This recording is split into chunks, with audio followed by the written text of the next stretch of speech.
TFA fam, what is up? What is happening? We are back again, live with the boys. And tonight is one of our favorite shows of the year.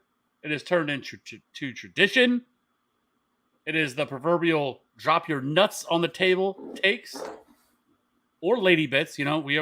We're all inclusive here. Whatever you want to call it, or as other people in the industry call it, bold predictions. But I mean, that's not really all that bold of a name. So we came up with something better. We got our little mascots over to the left of the screen. That you just absolutely love to see that.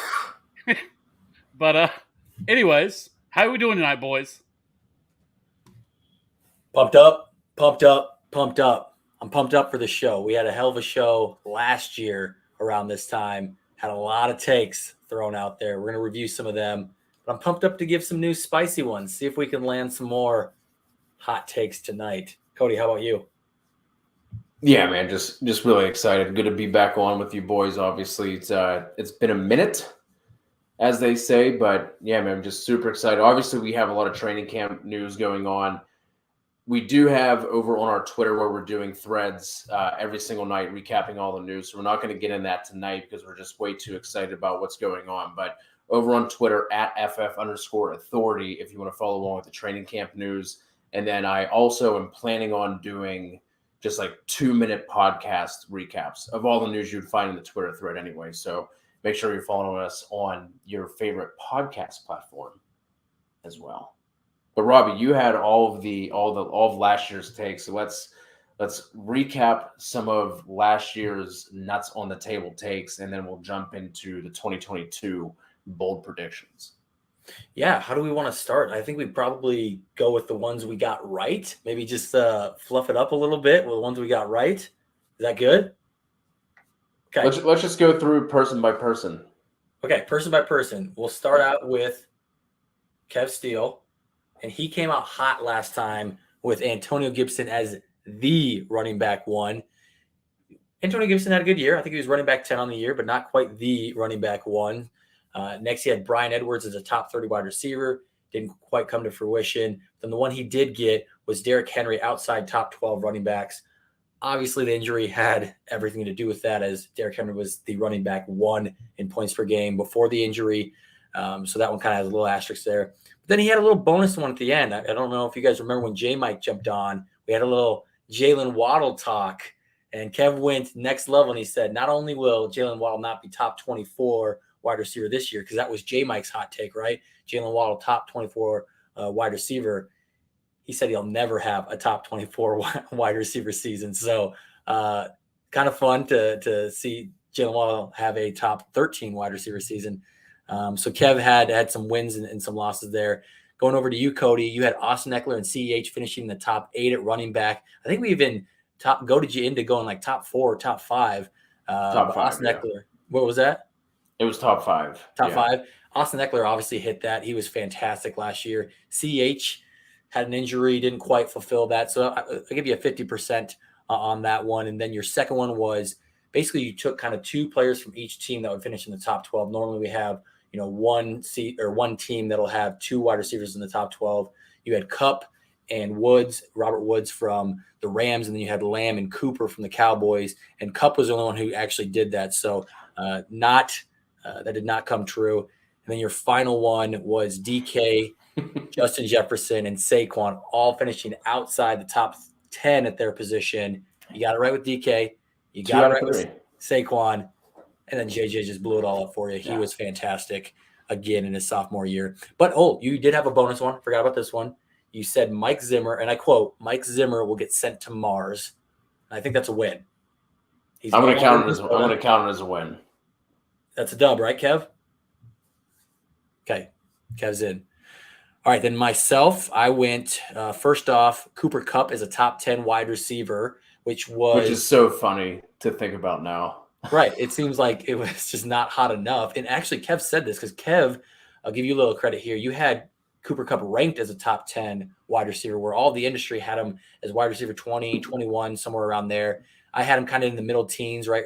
14, 15. We were all kind of high on Cooper Kupp, kind of taking over Robert Woods being that guy there. And so, yeah, He finishes obviously as the runaway wide receiver 1. So that one was a success. My next two, not so great. Cam Newton as a top 12 quarterback. He was cut before the season started. So you guys know where that one went. Got a little run there with the Panthers, and I thought maybe I could get that back, but it wasn't meant to be. And then another preseason or maybe week 1 fail. Trey Sermon is a top 15 running back. He was inactive. He was not a starter. It was a disaster. So 2 really bad misses, 1 really good win to make up for that. And then Tom had some good ones. Najee Harris is a top 5 running back, and Deontay Johnson having a fantastic season. And then J. Mike throughout Jalen Waddle as a top 24 wide receiver. Walito had a whole bunch, but he missed them all. So Walito, when you join the chat, when you jump in here, you got to do better this year, man. Well, par for the course. Not really surprising there that Walito got them all wrong, but yeah. Are we gonna try and do this the same way as last year and ease into it, or is Kev just gonna melt our faces right off the bat? Kev, why don't you start? Kev, you have the floor. What is your first nuts on the table take for 2022? I feel like this is mild. So I have a mild, a medium, a hot, and then I went with ghost pepper take. So I went with 4. Okay, I have a little bonus. So my first one, I couldn't decide between the 2, so I just morphed it into 2. And so first one is Saquon finishes as the RB1 in 2022, and Javonte Williams also finishes as top 5 running back in 2022. I don't feel like either one of them are that hot. We've seen Saquon Barkley do it before. Second year removed from the injury, better offense, better offensive line. There's a lot of things going in Saquon Barkley's favor this year. I like the discount that you're currently able to get with him. And so I think he is in line for a big, a big role and a big step forward, and kind of returning to the guy that we saw in 2018, 2019. And then Javonte Williams, like I said, I am not nearly as high on, or I'm not nearly as worried about Melvin Gordon as the industry seems to be. And, I've said it, multiple times that I feel like this is very much a Jonathan Taylor type situation where everybody's, overvaluing the backup running back here in this situation. So, so I feel like these are both mild, but I don't know, it might be hot compared to, where they're going. I think the first one on its own would have been hot, right? Because Saquon, most people have is like the running back 14. He's going in the second round somewhere. So to say he's going to be the running back 1, you're going to supplant CMC, Jonathan Taylor, Derrick Henry if he comes back strong, right? Like that's a decently hot take. The Javonte Williams, I think he's going as a top 8 or 9 back. So him being in the top 5 is kind of that's okay. But yeah, definitely the Saquon one. I like that one. I'm back on the Saquon train a year removed from the injury. So I'm with you there. I've got him as a top 6-ish back. So I'm not too far off. So, Cody, what's your mild take? See, I feel like this one could be mild, but it could be hot as well. I don't know. But I'm going to start with this one just because the bar for tight end is so low. But I'm going to say Dalton Schultz finishes as the tight end 2 behind only Travis Kelce. Kev's in on that. Like I mean? Like that means that obviously it means he's supplanting,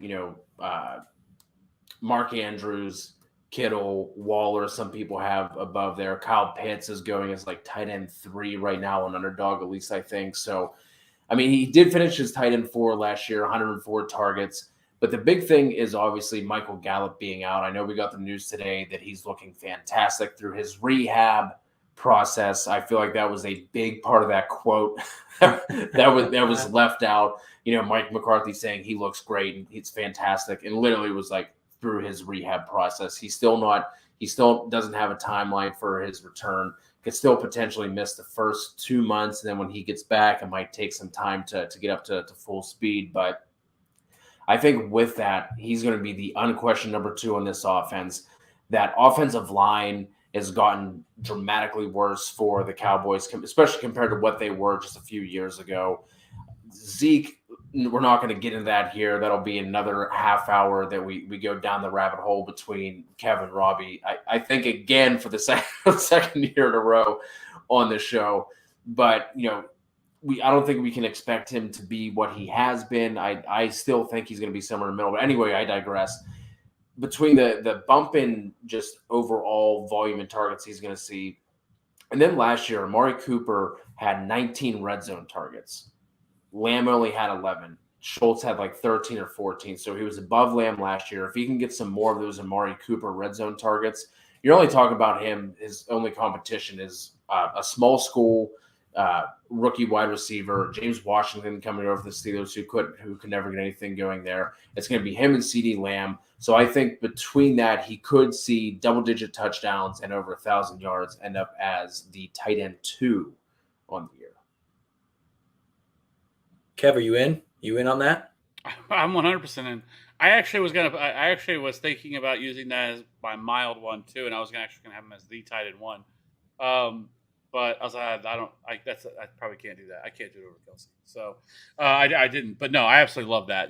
I absolutely love Dalton Schultz this year, and I already have him ranked as a top 5 tight end. So I love that call. Like, I think Dalton Schultz, and I've seen some people trying to push back on the Dalton Schultz stuff this year, especially recently, but they can get all the way the F out of here with that. Like, I don't think there's any like good argument against Dalton Schultz, to be honest with you. Like, I mean, sure he can, any player can fail, but everything is lined up for him to have another big year. And one, I think, actually even bigger than what he had last year. I mean, I think we could see him go over 1,000 yards this year. And I think that's definitely in the range of possibilities. He had 808 last year and then 8 touchdowns last year and averaged about 12.3 fantasy points per game. Like, I think we could see him get up to that like 14 fantasy points per game kind of number. And I think that's pretty fair considering everything that's going on in that offense. Right. So no, I love that call. Yeah. I think when you look at tight ends, they either have to be the number 1 or number 2 pass getter on their offense. They either have to be super efficient or just score a crazy amount of touchdowns. Right. And he has a chance to do probably 2 of those 3. He's not super efficient like a George Kittle where he's getting, 13 and a half, 14 yards per catch, but he has a team that's going to throw around 600 times. And after CeeDee Lamb, you could argue if he's going to be that number 2 target. I'd say probably right now he's going to be that number 2 target getter, right? So I think that's absolutely in the cards where he can fight and be that 2nd, 3rd, or 4th. I think most people probably have him ranked right around 5th or 6th. Isn't that kind of where he's going consensus-wise? So, and so it doesn't sound that hot, like he's going to only jump 4 spots, but he has to jump big names, right? Like Kittle's always been in there when healthy. Waller's been in there the last 3 years. Mark Andrews, how do you have him going over him after last year, right? But that's why it's the hot take. That's why you're dropping the nuts on the table. I like it, Cody. Robby, what's your first one? So I forgot when we talked and we were like, hey, we're going to do a mild, we're going to do a hot and then a habanero or whatever we said. Yeah, I forgot all about that. So I just have 3 that are all pretty spicy right off the bat. So I'm just going to start with my one that's number 1 here. I feel like it might be the spiciest of them all. I don't know.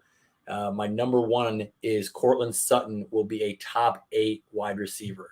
I am big on Courtland Sutton because I think like right now we're ranking him as, hey, he's got a quarterback upgrade, but we're not sure who Russell Wilson's going to favor. Is he going to favor Jerry Jeudy? Is he going to favor Courtland Sutton? Are they going to run the ball a lot? And it's like, this is a totally different offense than Seattle.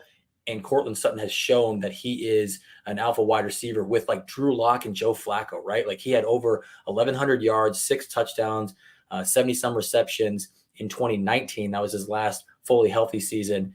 And he balled out with horrendous quarterback play. I think he was a top 20 wide receiver. But now he gets Russell Wilson, who is, I think, 3rd in active TD pass rate. So that's only behind Patrick Mahomes and Aaron Rodgers. And then the next best touchdown passer in the NFL is Russell Wilson. And so if that's what Courtland Sutton does really well and he gets down the field, and that's what Russell Wilson has shown to do really well with both Tyler Lockett and DK Metcalf, I see no reason why he can't translate to some of those results they had. And those guys were always right around there in the wide receiver 10, wide receiver 7, or wide receiver 12 range. And so if he gets 11, 12 touchdowns, I think he absolutely could be a top 8 wide receiver. So that's why I got him going there. And he's going at like wide receiver 25 or something in ADP right now. It is way too low. So I'm all in on Sutton. Oh, there's a hot take. You guys just threw that up on the screen. For those listening and not watching, Giraldi, TFA family member, says Tim Patrick over Courtland Sutton for end of year total points. And that's hotter than mine. Spicy. I almost went with a Russell Wilson hot take, so I'm with you there. I feel like I think Tim Patrick is being overlooked a little bit. Like he's been a pretty he's not somebody that you just have to draft, but I think he's somebody that could be a productive bench spot. Somebody that especially if something were to happen to either one of them, and it's not like Cortland Sutton and Jerry Jeudy have been model citizens of health over their careers either. So if something were to happen to one of them, Tim Patrick could end up being I mean he was good last year and the years past. Terrible quarterbacks. Like you give him an actual good quarterback, and I think. That is, I think it's pretty easy to see. So I don't mind that one. Well, I mean, speaking of quarterbacks, let's go to my next one. And this is Justin Fields and Trey Lance are both top 10 quarterbacks, and Trey Lance finishes the top 4 quarterback. You had to go too far. This is why we should have shared. You had to go too far. I have Trey Lance as a top 3 quarterback. Oh my goodness, you went farther. It's not hard to see. This is one of the downsides to us not sharing our takes beforehand. But yes, that was going to be my super spicy one was Trey Lance's top 3 quarterback. All right, lay it out, boys. Lay it out. It's easy. It's not a hard. We've had this discussion, Robby. Okay, we've already done this. We've been there. Okay, like rushing quarterbacks have such an elite floor. It's not hard for him to get there. Like he legitimately has even 900 yards rushing upside. Like that is well from the range of possibilities for him. Now you give him George Kittle, Deebo Samuel, Brandon Ayuk. Like he has great weapons in that offense, and so he's not in like a bad situation where some of these quarterbacks come into. We can't base whatever one game you saw him play last year and say that's who he is. I get that you said that he was raw and everything else, but he's had an entire year to sit here and learn in this offense, be in the meeting rooms, figure all this stuff out. They obviously feel good enough with them because I mean it's not like Jimmy Garoppolo is not on the not on this team. This is a team that has Super Bowl aspirations. This isn't a team like the Jets that are still trying to put things together. Like they have all of the pieces to go, and make a deep playoff run. They did it last year with Jimmy Garoppolo. So if they're making this call, they obviously feel pretty good about Trey Lance. So with everything that is Trey, that everything that they have there, like this is not really all that hard for me to see. Like I was like, man, is this spicy enough? Because like I don't really feel like that it is. Because now that we got the Jimmy Garoppolo news that obviously that we already knew, but now it's come to fruition that Trey Lance 100% is the starting quarterback. His ADP is going to continue to rise. He is going to be drafted as a top 10 quarterback. I can promise you that by the time we get to end of August. Like he's going to come off the board as a top 10 quarterback. And whether that's hot or not, I don't think that it is. And it's again much like the Jalen Hurts situation. But this is a situation where Jalen Hurts last year didn't have the passing, didn't have the weapons that Trey Lance is being gifted. I mean, you really can't ask for a better core of weapons that he's going to have at his disposal this year. So, that's what I love about Trey Lance this year. So, Cody, you want to add to that? The only other thing I had was, last year we look at somebody like Jalen Hurts, who was QB8, and Robby, I know you're going to talk about his completion percentage and the volume and all of that. 61% completion percentage for Jalen Hurts last year, barely over 3,000 passing yards, 16 passing touchdowns. Rushing game obviously is where that boosted him. Almost 800 rushing yards and 10 touchdowns on the ground. I think Lance has a better, stronger arm, and I think he's more athletic than Jalen Hurts is. So that's where that upside comes in for me. Like I think this could be Lamar Jackson, that his MVP year, not calling an MVP year, but something similar, right? I think he threw for like 3,200 yards that year. But obviously he had 1,200 on the ground, right? Like I think it could be like something in between Lamar Jackson's MVP year and what Jalen Hurts did last year. And I think that puts him squarely in the top 3 conversation. Yeah. I mean, you lay out the bright side and the best it possibly can be. That's why we're doing the hot takes. And obviously if he does that, he can probably get into that Jalen Hurts range, maybe the top 8, top 7. That's probably what I see as his ceiling. I just think the problem is I don't think he's nearly the same type of passer as Jalen Hurts. Like when we lay it out, he doesn't have the same volume that they did give to Jalen Hurts. He doesn't have the same down the field throwing ability that Jalen Hurts had. Like Jalen Hurts in his rookie year had like multiple 300-yard games, and Trey Lance. I mean, we had apart from his Deebo Samuel broken play. Like he has a big arm, but there was no accuracy with it, and we saw that in college and saw that in the first couple games. So can he get better for sure? I think there's just he's gonna have to grow instrumentally for him to hit a lot of these expectations. And obviously, we're on the bold takes and the nuts on the table show, so you can't knock it too much because we do like the upside of the rushing, and that's what gives him a higher ceiling than most. So I can't hate on it too much. A little bit too rich for my blood, but hey, there's two people in an agreement, so it's got to be something. So we got a question from Parrot here. He's curious if Shanahan will open up the offense enough. Yeah, but that's what I was saying though, right? Like it's not like Lamar Jackson had some crazy passing year whenever he was QB1 overall. Again, last year Jalen Hurts, they were pretty damn run heavy, especially at the end of the season last year. It's not like they had these massive passing numbers. We're putting up 5,000 passing yards like Justin Herbert last year, right? Like it's all about the rushing floor, and I think he's going to have those spike weeks. It is the accuracy percentage. And his just general accuracy, is that a concern? Yeah. Do I think he's going to come out and complete 70% of his passes like Joe Burrow last year? I don't. But again, that's where that rushing ability that he has is going to be so helpful. And he really is not like maybe he doesn't have to open it up downfield as much if they're going to have all these guys that are really good at yards after the catch. And with Shanahan being able to, I think the playbook is going to open up just from a matchup standpoint, right? Like with just the threat alone of Lance rushing, I think it's gonna open things up. Maybe some pre-snap motion, that sort of thing. I think that's gonna help out a ton with his overall passing numbers.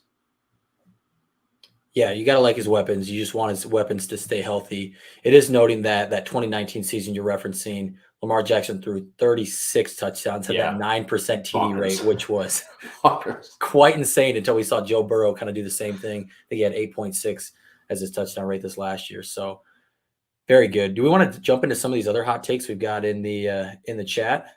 We've got Nate dropping in and telling us Bateman, top 15 wide receiver.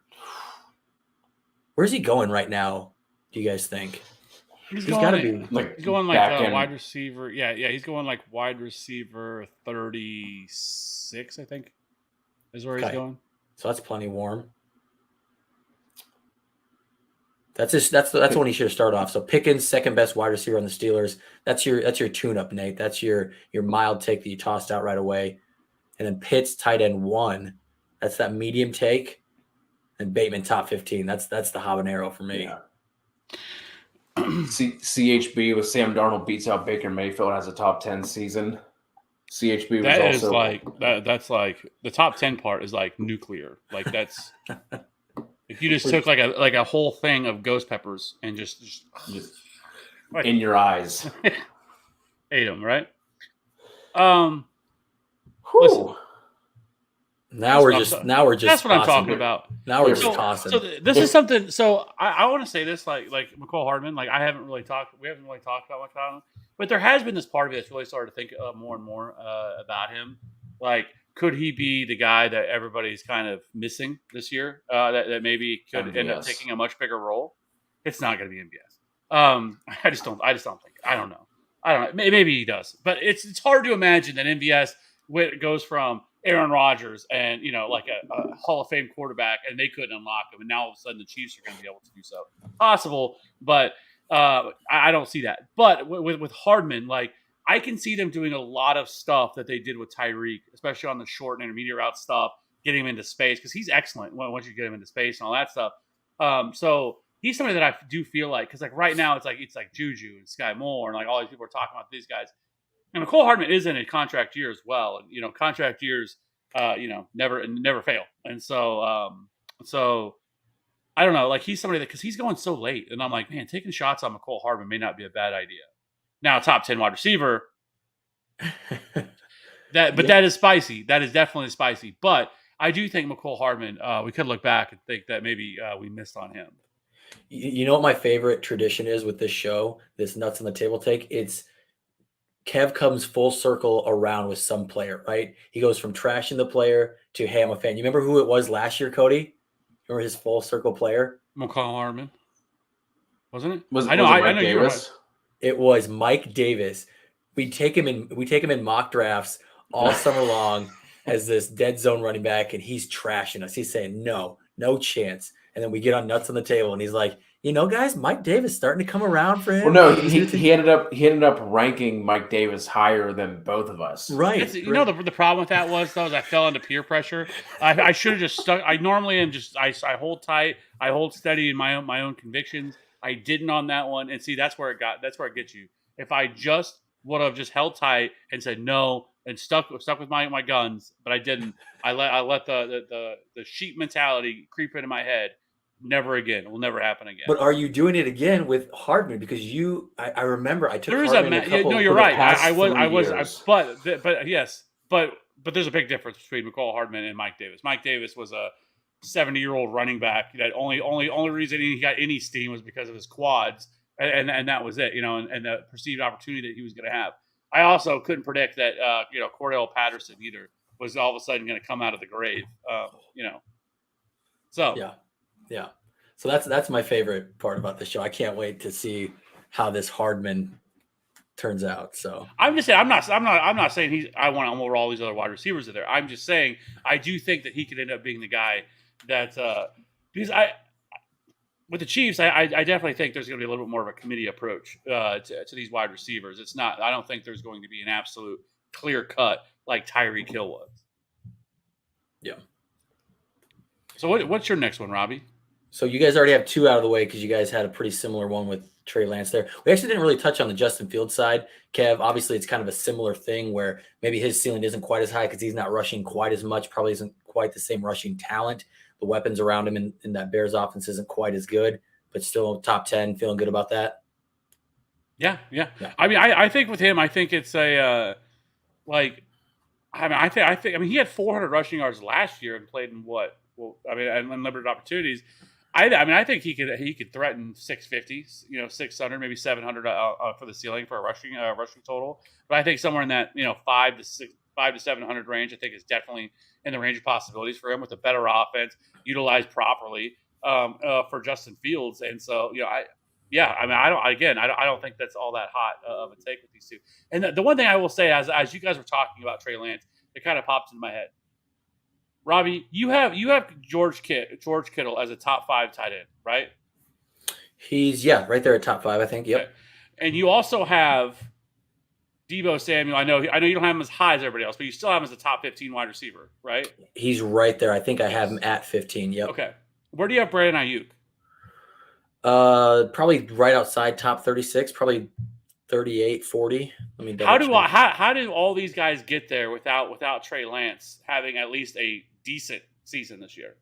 Well, I'm not going to be able to predict injury, right? And so whenever you have that offense, I'm not going to move Kittle down saying I know he's going to be injured, but he does get injured quite often, right? And same with Deebo, except for last year, going all the way back to his freshman year of college, he's gotten injured every single year. But I'm not in the business of predicting injury, so I'm going to rank them where I think they would finish if they're healthy. But we know that plays a factor in a lot of these things. So if one of them's out of the equation, absolutely, Kittle's top 5 locked for me. That's not my point though. How do you have them there, but then are so low on Trey Lance? Like they have to get there. Like, and the vehicle to get there is Trey Lance. And so for these guys to be able to hit that, if that's truly where you see these guys finishing, that's pretty high for all these guys.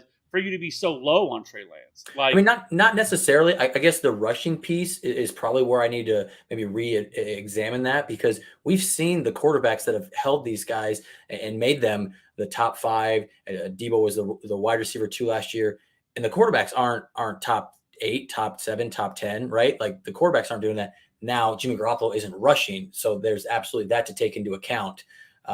But yeah, so I have Deebo lower, much lower than everybody else, so I'm not giving him that super big bump. But you're right, he probably should be ranked. I think I have him as quarterback 17. I probably could bump him up just a hair. But yeah, that's a good call. J. Mike rocking. Did he throw out a take yet, or is he still warming up? Not yet. No, just in here for the Lansing Fields talk. Okay. Anytime I see J. Mike in the chat, like my mood is just elevated tenfold. Makes me so happy. Yes. Especially because he nailed his one and only hot take on this episode 1 year ago. Jalen Waddle, top 24 wide receiver. Take your victory lap, J. Mike. Fantastic job. First of all, I feel like this is just an affront on me by not people are talking enough about Darnell Mooney. Like, I feel like I have been the conductor of the Darnell Mooney hype train. So, Gerald, I don't know if have you not been watching our content? Are you outing yourself? Because I have talked ad nauseum about Darnell Mooney. He didn't say anything about. No, never mind. Okay. Said not many. Not many. So, all right. I'm just saying. It just feels like an attack on me. So, because there's been nobody higher on Darnell Mooney than me. But Robby, what you got?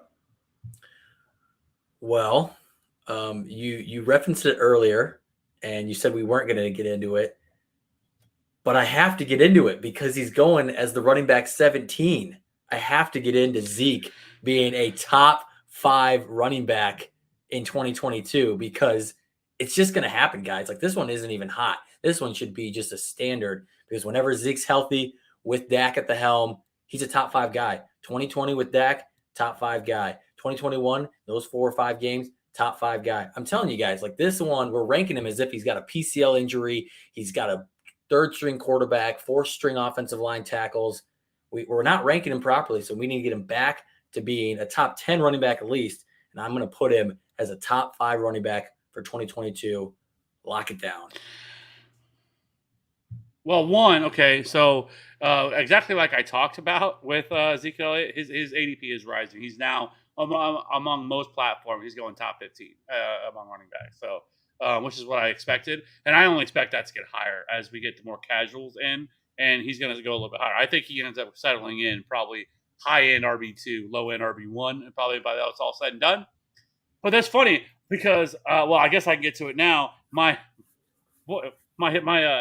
really hot take was Tony Pollard outscores Ezekiel Elliott in 2022. And overtakes him as the starting running back of the Dallas Cowboys. This is perfect. How about them Cowboys? That's what I'm talking about. We have a lot of Cowboys talk. I like this. I don't know where. I wasn't aware this is like Locked On Cowboys or something. That's all of a sudden happened. But yes, Tony Pollard is a baller. Tony Pollard is a better running back at this stage of his career than Ezekiel Elliott is. That's not hot. But hey, if you so much want to buy into a 27-year-old running back that has just been absolutely ridden hard, okay? I mean, I'm just saying, okay? That's on you. That's what you want to do. That's your thing, okay? You know, I'm not an ageist, okay? I don't, but you're an ageist. If anybody talks about a 27-year-old running back like they're 43, it's Kev Steele. It's funny too because I don't play Dynasty at all, but like I really care. Like I hate old players. Like anybody that's like old, like I'm all the way out on anybody that's super old. But Kev, real quick. So last year, you said on this show because we wanted to get this started, we wanted to have some bets on the table, right? Like we had one a couple years ago about Rojo versus Keyshawn Vaughn, and then last year we had one with Dan Arnold, right? And the one last year on this very show you brought up was Saquon versus Zeke. And so, obviously, Rob got the dub, as it normally happens when you and I have a disagreement. We racked up another win. But would you like to make some kind of – I feel like it's not fair to you to do the Pollard versus Zeke straight up. Some kind of bet. Like, do you have a Zeke finishes outside the top 24? Like, if Pollard's going to be that good, obviously Zeke's not even a starting running back. Or is there something that will get you to put your nuts on the table for a bet on the table? Tony Pollard is absolutely bae. Like he is everything. Okay. Yes.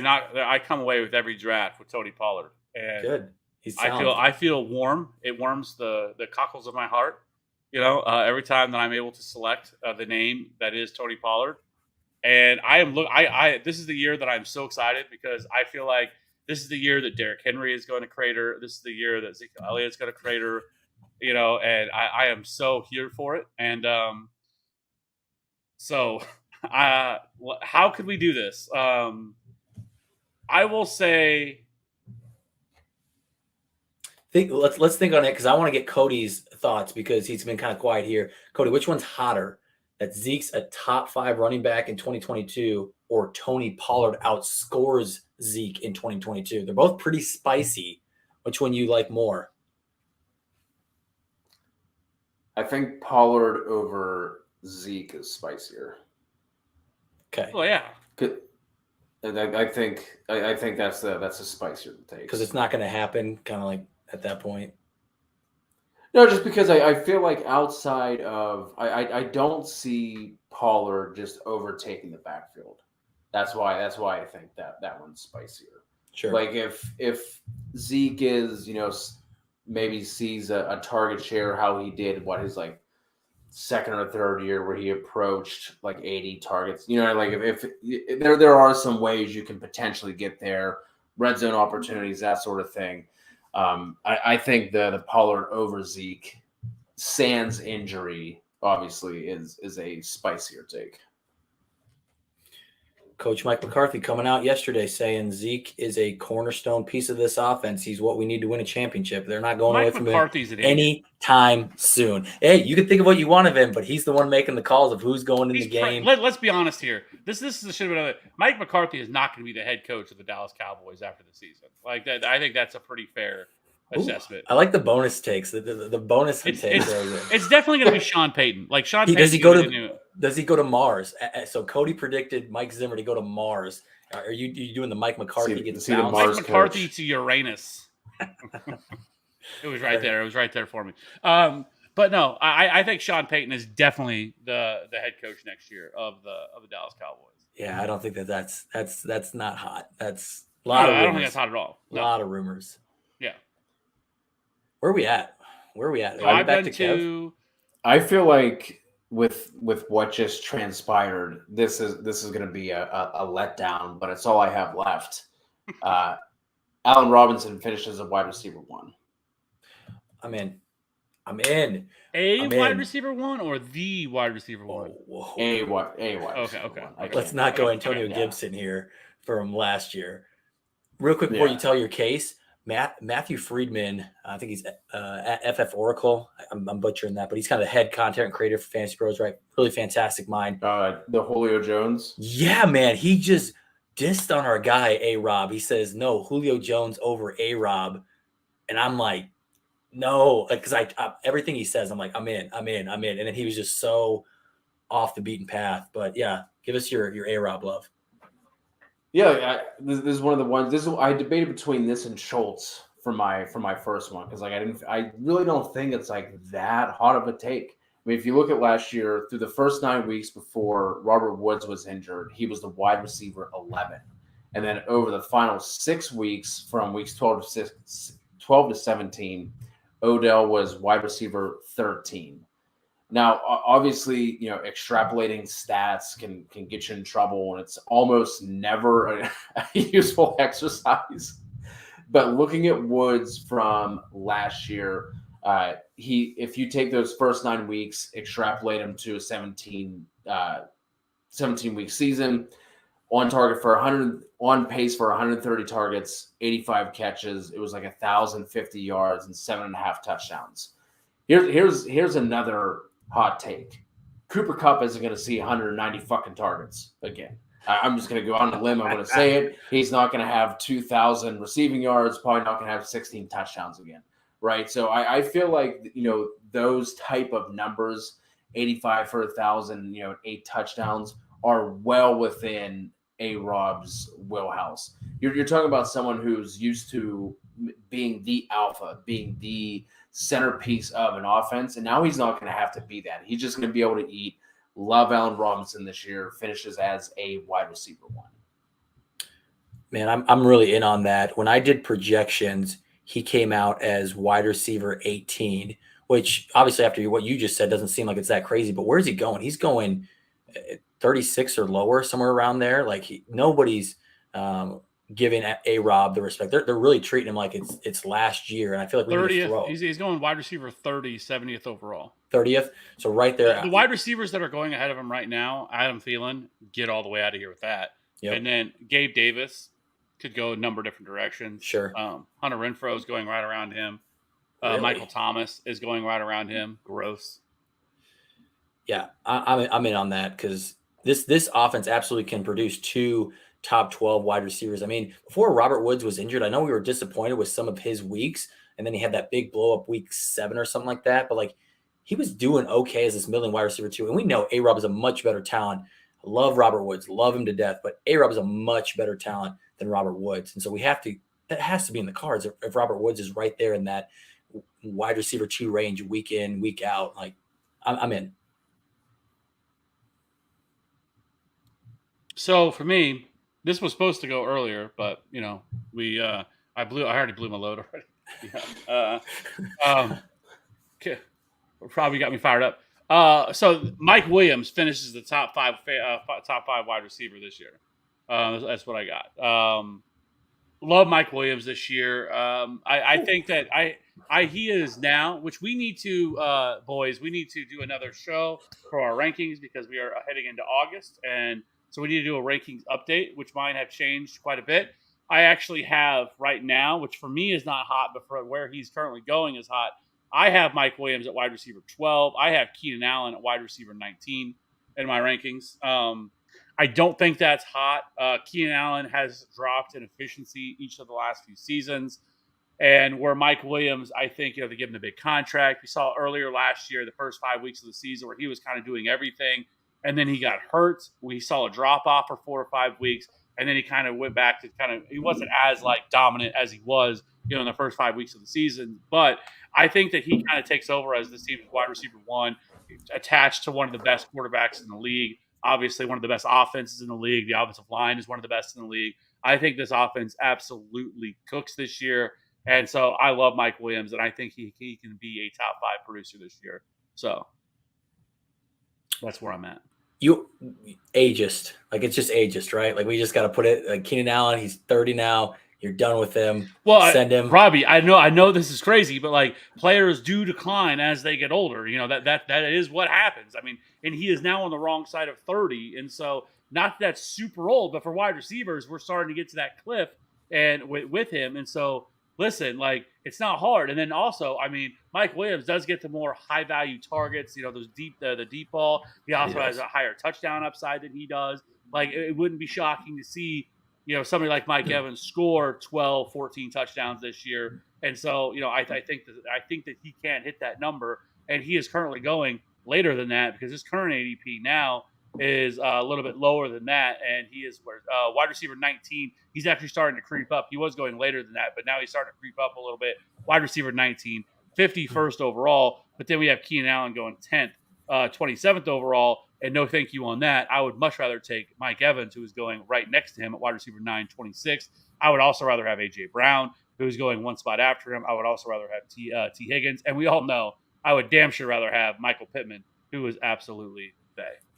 I'm surprised we haven't had a Michael Pittman take. Maybe it's because us three have just talked so much Michael Pittman. We were like, oh, we'll save it for someone else because we thought one of us would do it. But no Michael Pittman talk. Cody, going off of yours from last year, and I just came up with this one because Kev's doing 4. I want to make sure I do 4. So you last year had 2 wide receivers on 2 different teams. So 4 wide receivers in the top 12. I wanted to jump in on that for this year. Right. And I think Keenan Allen, Mike Williams, Stephon Diggs, Gabe Davis, all top 12. I feel like those are 2 really prominent offenses that are going to throw over 600 times. Obviously, super efficient quarterbacks. We don't have any tight ends that are taking away a ton of targets. Dawson Knox, more of a touchdown guy. Gerald Everett, I like him as a sleeper, but not too worried about him taking too much. I'm thinking that this could be that year where we get the 2 different teams having 2 top 12 wide receivers. So I'm going to take a note out of your book from last year. I like it. Kind of on, not necessarily similar. We didn't talk about this. It was from a while ago from Michael. He followed up the Mecole Hardman top 10 with Sutton and Jerry Jeudy will perform better than Hill and Waddle. I like that one. Well, you guys both hate, Tyreek Hill, so. Got him as a wide receiver 1. I don't know what you're talking about. Yeah, I was surprised because before it was like he's going to be wide receiver 18, and then somehow he's not getting at 12. But never heard that from me. But yeah, no, I mean, Yeah, I mean, I don't necessarily hate that. I don't.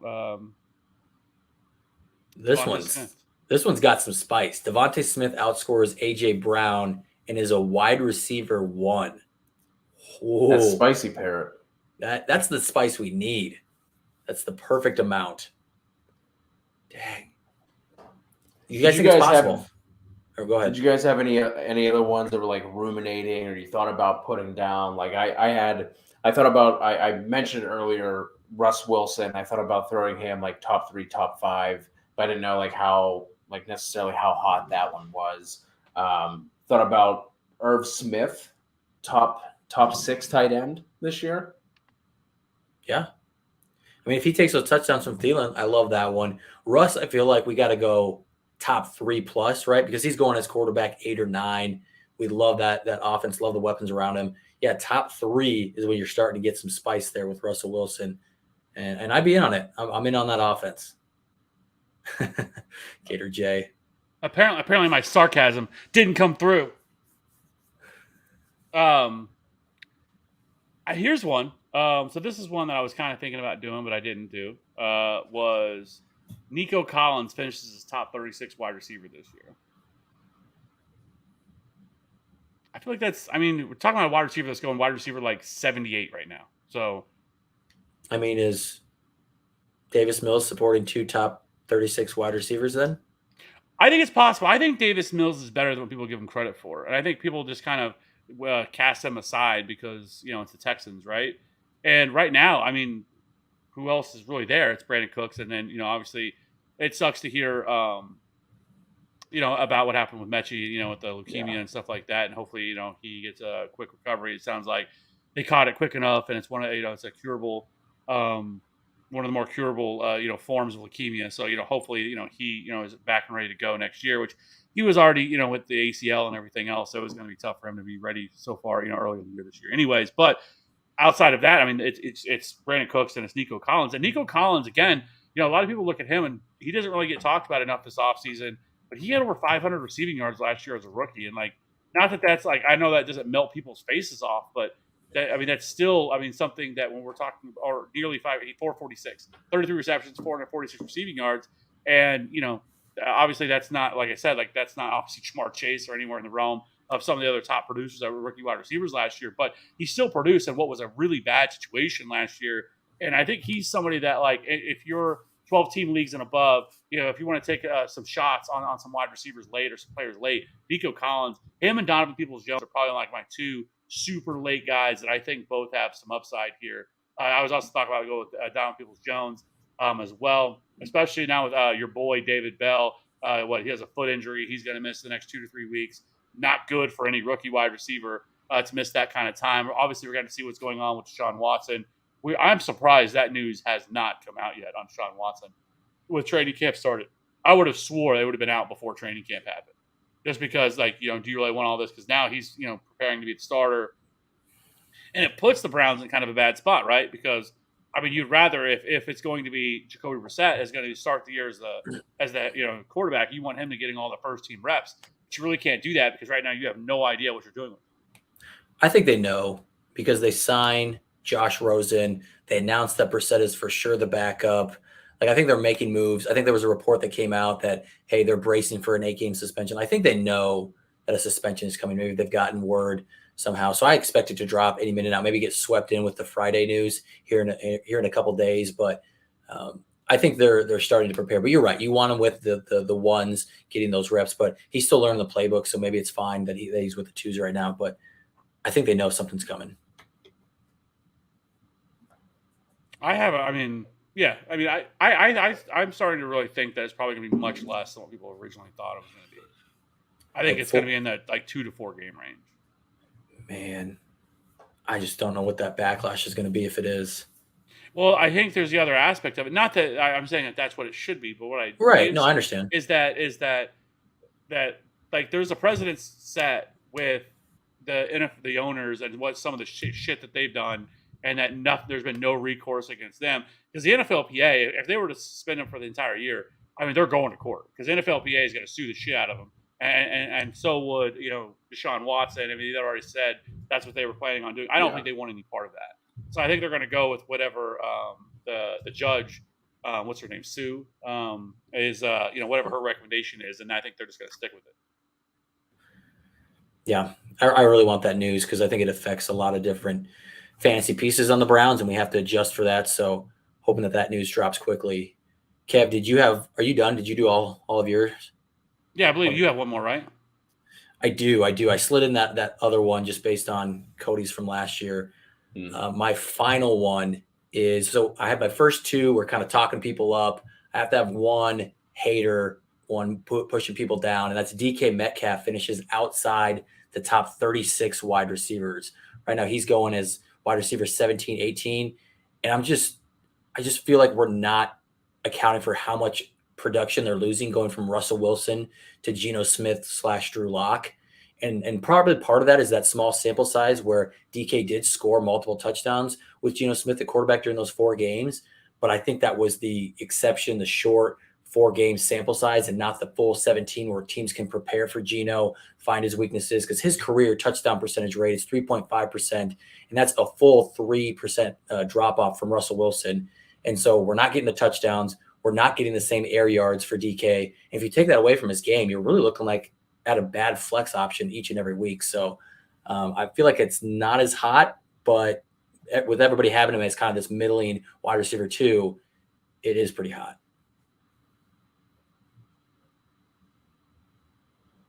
You guys in or out on that?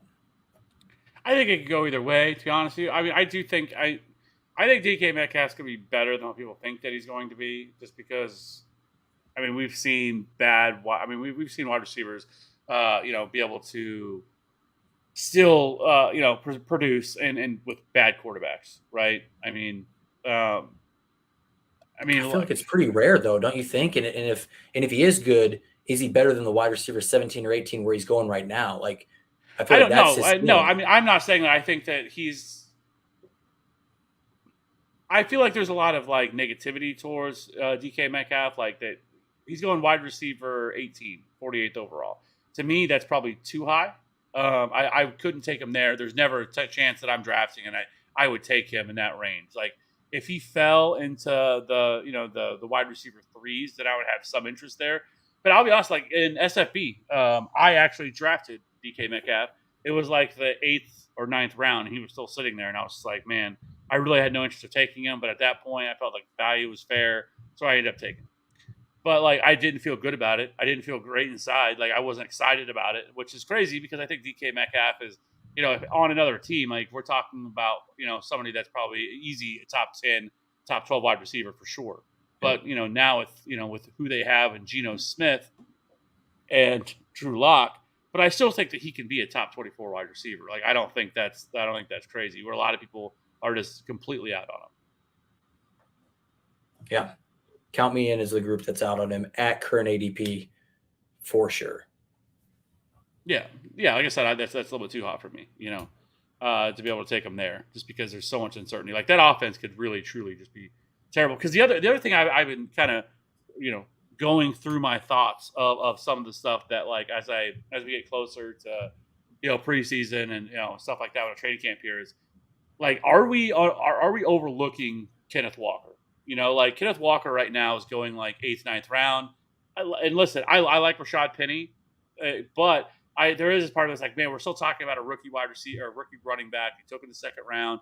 But there's the other part of it where we've seen Pete Carroll in the past not go with the rookies. So they invested heavy draft capital into Rashad Penny for being the guy. That they didn't do that his rookie year. It ended up being Chris Carson that they went with. So, but I think there is a range of possibility here where, it is Kenneth Walker who ends up, overtaking this job and is the RB1. And it's, it's not a stretch to say that, Rashad Penny being able to stay healthy, but which is where he's going right now. I think it makes him a pretty easy buy because he's not like going like Trey Sermon was last year, where Trey Sermon got up to like the 5th round, and all this other, craziness. Like, he's still going like 8th, 9th round for Kenneth Walker. I mean, he's going after Rashad Penny, I believe. The last I looked, he was. Anyways, he may have overtaken him now, but at the very least, we're still talking, I mean, with that range of he's going 92nd, and where is think it was like RB 30 to RB 30. Right ahead of him, 32. Yeah, he's going 32, 82nd overall. Kenneth Walker, 92 overall, 34th.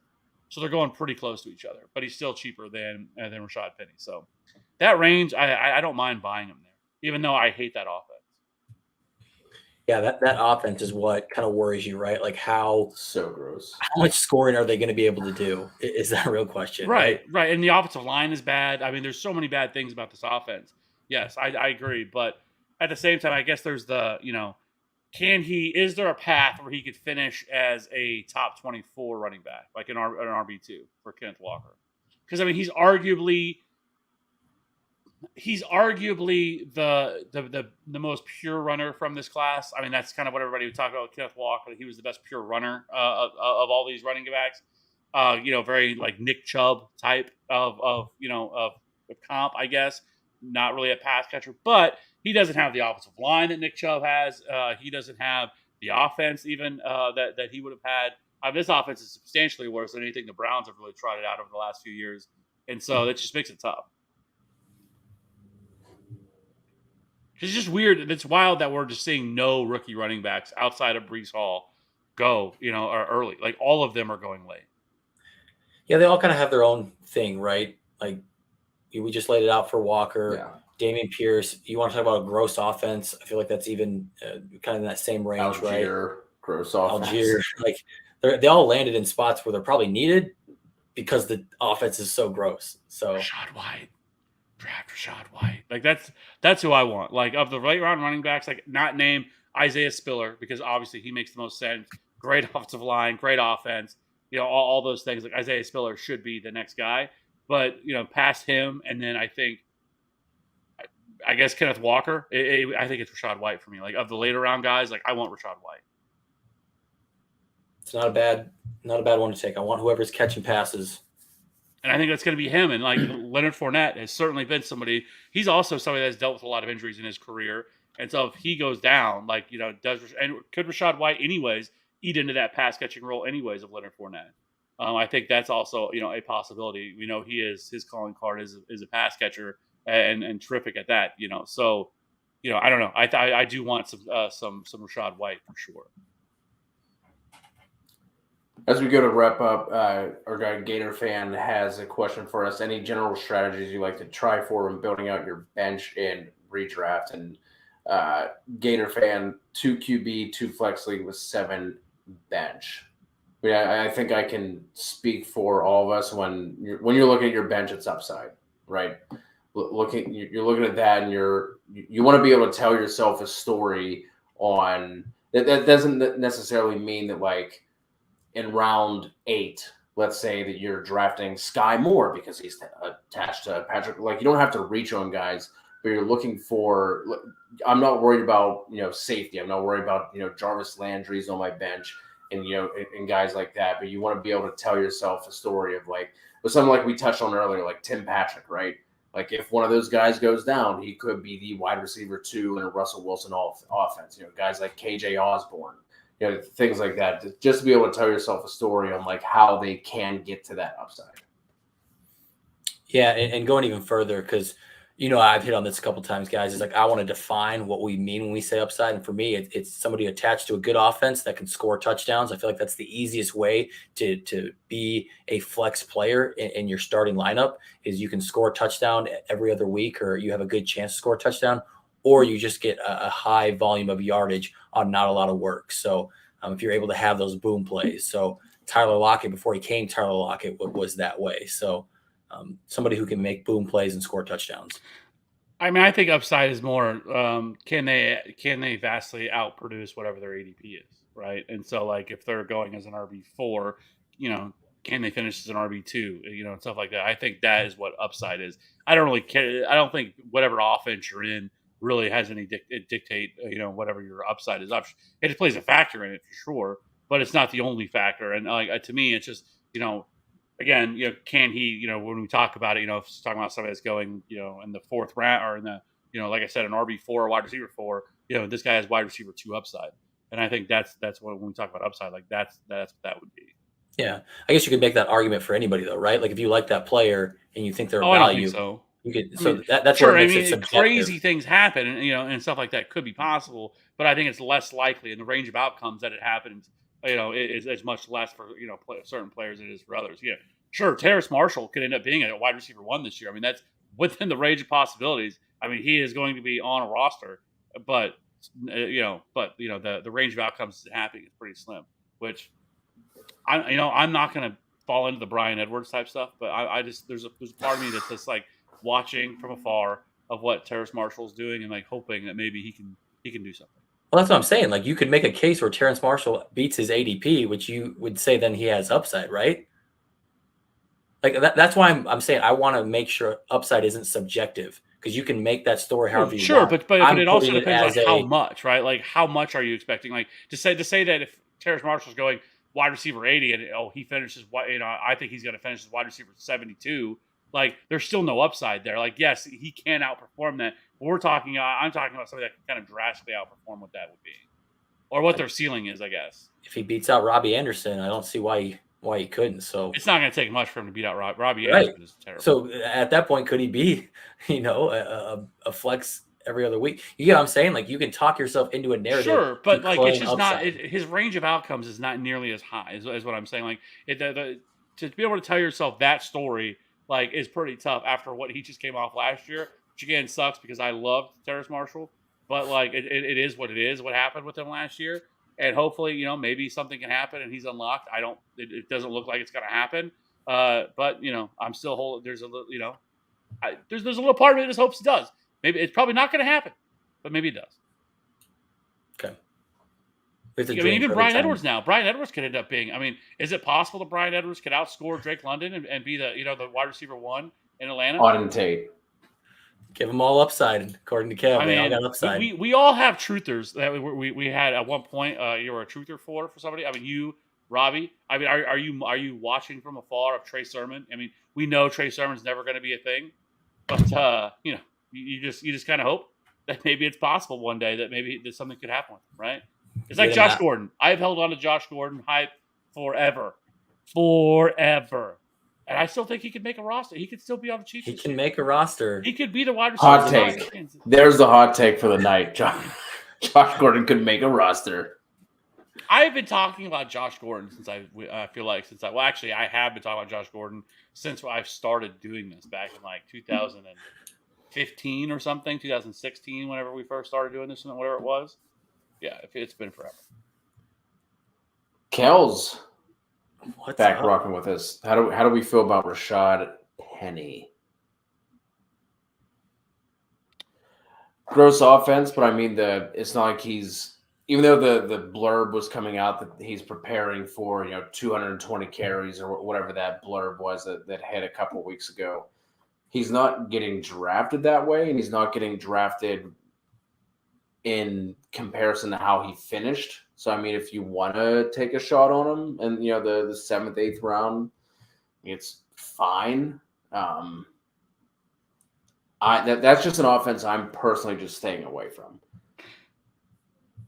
I'm trying to think of a comparison that I can think of over the last couple of years of kind of what it would be like. But, like, I don't mind him at cost because he's not costing you anything to find out, right? And if he is, which I do think that he is a good running back or could be a good running back, right? Like he was a first round pick, but he has just had terrible injury luck, right? And so but there's also this is a terrible offense, terrible offensive line. He's likely not going to score a lot of touchdowns, but could he end up being like a flex option for you on some weeks where he's able to find the end zone and somebody that through bye weeks that you start? Sure, and he's, like I said, he's not going to cost you a lot. It's just his ceiling is not nearly as high as other players are.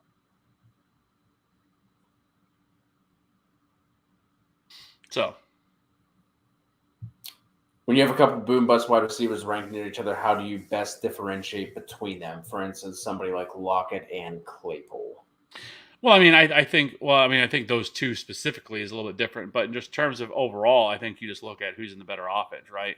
Like what path do they have to being, that elite player or tethered to, like Sky Moore, for example. If things break right for him, he could be a strong wide receiver 2 or wide receiver 3. If everything goes well for him. Whereas somebody like Tyler Lockett, I don't see any scenario this year where he is like, where I feel like I feel like that he could be like a strong like wide receiver too. Like I just don't see it. I think he's gonna have some. He's gonna have some weeks where he scores a a long touchdown or whatever. But I don't think there's a high ceiling for him. And so for me, like I'm always gonna pass on those guys. Like I don't really want any part of that. And like I want guys that I feel like that if I take shots on, especially in later rounds, I'm just shooting straight for whatever ceiling I believe that they have. And I don't care about anything else because most of those guys, once you get 10th, 11th, 12th, 13th, 14th, whatever round, you can easily cut and you can just drop. And those are going to be the guys you drop, whatever. But you're going to take shots on them now and see how they play out. And, if they don't work out, whatever. Yeah, it's that, and just is Lockett a boom bust wide receiver in this new offense? He's probably a bust wide receiver. I don't see too many boom weeks with Geno Smith, Drew Lock, right? He's not going to get those Russell Wilson boom weeks every now and then where he gets 3 touchdowns and 150 yards. That's not going to happen. So he's more of just the bust without the boom. So, yeah, that's going to be Claypool for me. Ashton's hot take: Ayuk over Juju and Thielen. Kev, that's probably pretty hot for you with having Juju as high as you have him. Yeah, but I've actually been moving Ayuk up. Like I think I think he is. I have him inside my top 36 now, I believe, of wide receivers, and I don't have him too much higher than that. But I do think that this is going to be a pretty big year for him, and I think he can be a sustainable, like solid wide receiver 3. Did you cool it all on Juju? I think you had him really high a while ago, and now you probably have Hardman. 18, I think. 15, 18. I have him at wide receiver 24. Oh, you backed up a lot. I thought you had him up at like 14, 15 at one point. Near I don't know if I ever had him that high. I think I had him like wide receiver. It was like 18, right? Something like so. I've moved down a little bit. Okay. But it's still not. I still think that he is going to be. I still think he's going to lead this team in targets. So, how much of a hit did the Steelers wide receiver take this year in rankings? I don't think Deontay Johnson took any hit. Personally, yeah, I didn't really move any of them like Claypool. Although it is interesting, today there was a little blurb that came out that said Claypool spent a fair amount of time in the slot. Really? Which, yeah, they had Pickens and Deontay on the outside, Claypool in the slot. If that's the case, I'm a little more interested in Claypool. But if he's still just going to be that outside receiver, like obviously Ben over the past 2 years really couldn't do anything downfield, but I don't think that Mitch Trubisky and Kenny Pickett are the answer to unlocking somebody like Claypool. Like, are the passes going to be potentially better coming from one of those quarterbacks? Sure. But I don't think that all of a sudden with Trubisky or Pickett, you're just going to have this fucking wide open air raid kind of offense. Could he get hit a little bit more on some of those deeper targets? Sure. But like I said, if they're going to be putting Claypool in the slot, that is something I'm going to be paying attention to. That's interesting. Yeah, I think I moved them all down a little bit just because I don't think this offense throws at the rate that they threw the past 2 seasons. I mean, they threw 39 passes per game. I think they were in like the 655 range. So that's too much. What did I miss? You got the giggles. No, just thinking about broke ass Ben Roethlisberger and the Steelers being, like a top 10 pass rate team. Like, yeah, it's just making on volume alone, just like. Well, I mean, I think too, 8 yards. I mean, they essentially use the short passes as an extension of the running game. I mean, that's all it really was. It was all about getting the ball out of Big Ben's hand as fast as possible because he had no mobility. Their offensive line was trash, and so you had to try to get the ball out of his hands as quickly as possible. And so that's why we saw so many these short passes and everything else. Because I mean, it's not like Najee was built purely off volume, and obviously the pass catching volume that he had too. But he wasn't like this efficient runner last year. It was just he got so much incredible volume.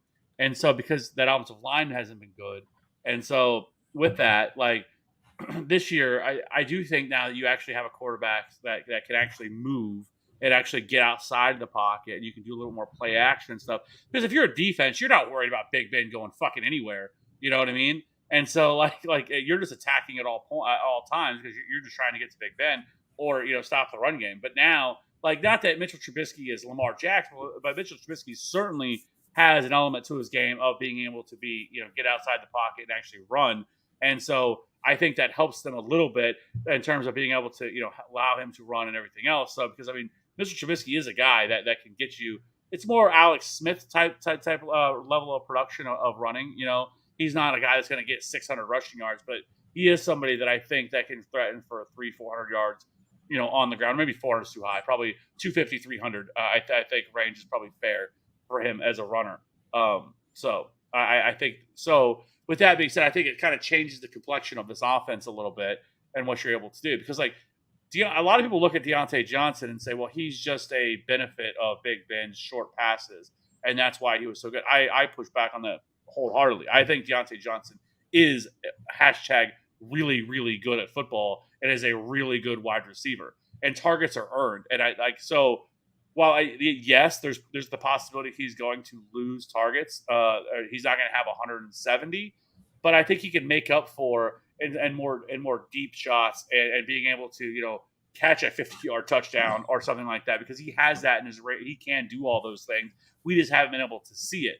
And so I still think Deontay Johnson is a borderline wide receiver 1 this year. And I know a lot of other people are just kind of out on Deontay and don't really want any part of Deontay Johnson. And that, for a guy that finished as a wide receiver 1 last year and nobody's drafting him there, and I don't think the quarterback situation got any worse. And it's you can make an argument that it got better.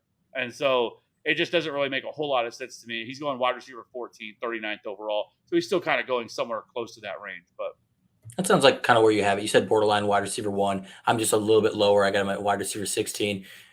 Projected them to throw 589 times, so a drop off of like 70 passes from their rate last year. So I think that's just going to be the big thing. He can make up for it in some of the yardage, but he's not going to make up for a loss of 25, 30 targets that he'll probably have. Because I still think he finishes at least 100. I think he gets at least 150 targets this year. So 150, 155. I think somewhere right around there. Yeah, he'd have to take a bigger chunk of that offense. And I just think between Freiermuth, Pickens getting added, you have Claypool still there, Najee's still going to catch passes. He's not that elite over these other really, really good options where he's going to have a 25, 26%, 27% target share for me. We'll see. I think that he will. And so I feel pretty confident that nothing's really going to change. Ooh, maybe we can get a bet here. We didn't do the Tony Pollard finish or Zeke Elliott finish. Where do you have him? Like what? What's the bet? I have him only as a 23% target share guy, 131 targets, 82 receptions, 6 TDs, 920 yards. You don't even have him getting 1,000 receiving yards. No, I've got him at 11.3 per reception. So that's a jump up from where he's been at. But obviously their deep shot guys are going to be Pickens. For me, their deep shot guys are going to be Pickens and Claypool. Johnson's going to play that underneath route area. Well, where do you have him ranked? I think 16 is where he's at in projections and in my rankings, actually. So how about, I think that he's going to finish. Should we maybe split the difference? Go wide receiver 13 or higher? Or is that not enough? No, I'm fine. Just wide receiver 1 or not. How about that? Is he a wide receiver 1 or is he outside wide receiver 1? Yes. Do we have a deal? Deal or no deal?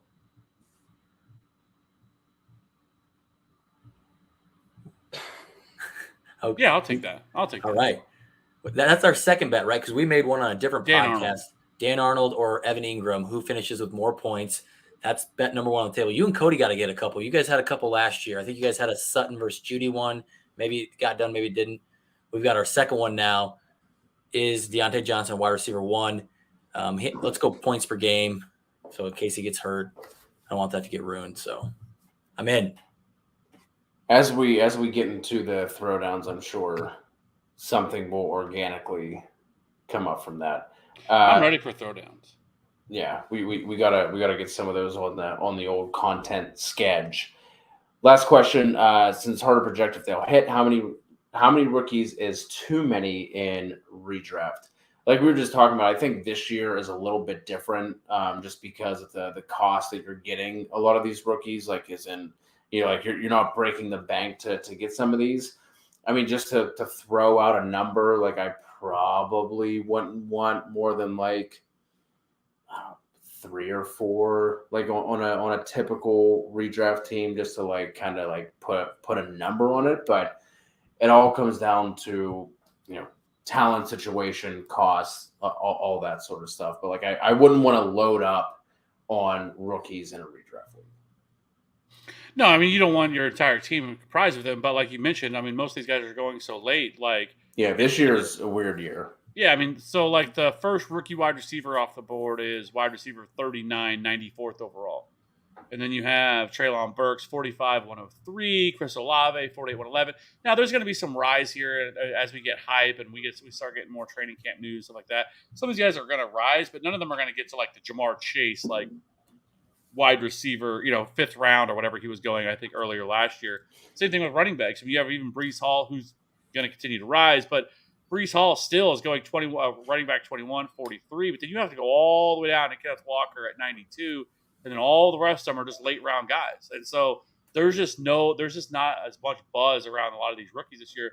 A lot of it because they just landed in bad spots. Like even the rookie wide receivers. I mean, it's hard to get like super excited about Drake London when you have Wilson, Marcus Mariota and Desmond Ridder, and then you have Garrett Wilson. Like we don't really know what to expect from Zach Wilson this year. And I mean, there's a lot of these guys that it's just tough to get like super excited about.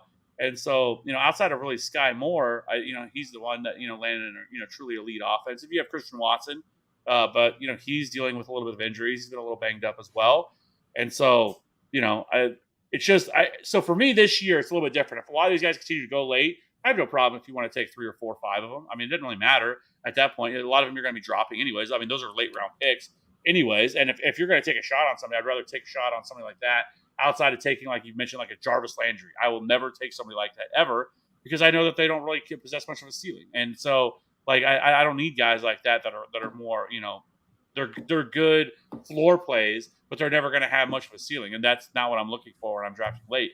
If I can hit on 1 or 2 of my, guys that you draft late in a draft, I mean, it could win you your league. If one of these guys ends up, turning out to really having a big time season, like I said, I mean, that could be league winning.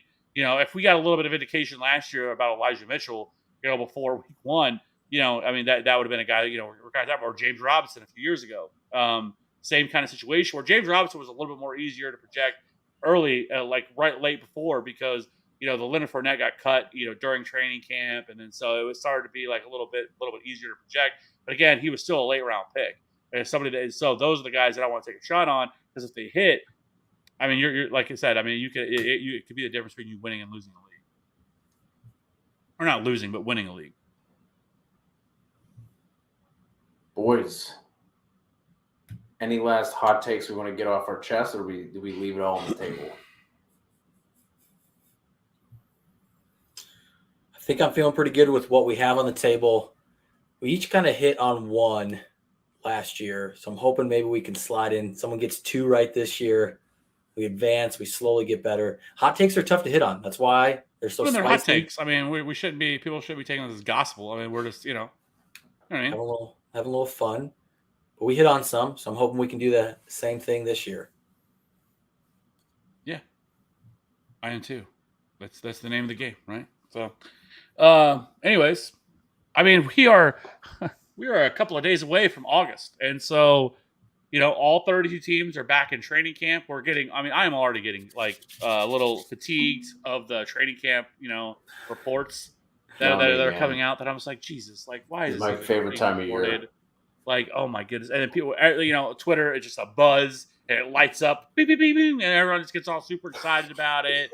About something that happens, or a catch, or whatever the thing is, and it's just like, let's stop already. Like, and preseason's going to get here, and there's going to be some, Amir Abdullah type play where all of a sudden somebody's just going to shoot up. That would be something I'll never forget when that happened. I mean, his ADP that week, it went up like 2 or 3 rounds. after that play that he had. It was ridiculous. But anyways, but regardless of that, all it does mean is football is here. Like we're about to have the Hall of Fame game, which I believe is that next week? I'm pretty sure it's next week, right? Yeah, it's next week. I think it's like the 3rd or the 4th of August. So yeah, that's next week.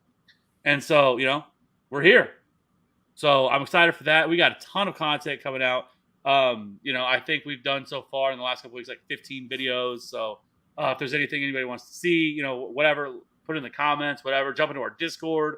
We're happy to, create content. I will say I have already scheduled on my first throwdown, and that is with an actual guest, and that is D-Bro. Me and him have a throwdown we are going to do. So that might be the first one coming out. We're going to do that in the next day or two. It's going to be Mike Evans versus Keenan Allen.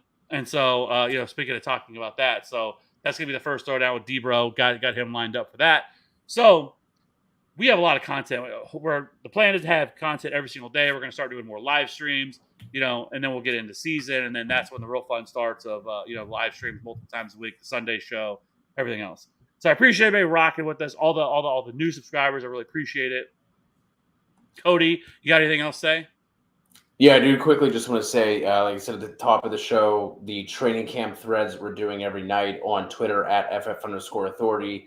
And speaking of training camp, we are going to have the dialed in episodes coming back with David Berger from last year. Our guy, David Berger, Emmy Award winning David Berger, gets to talk to, they're like 10, 15-minute episodes. He talks to actual beat reporters for these teams.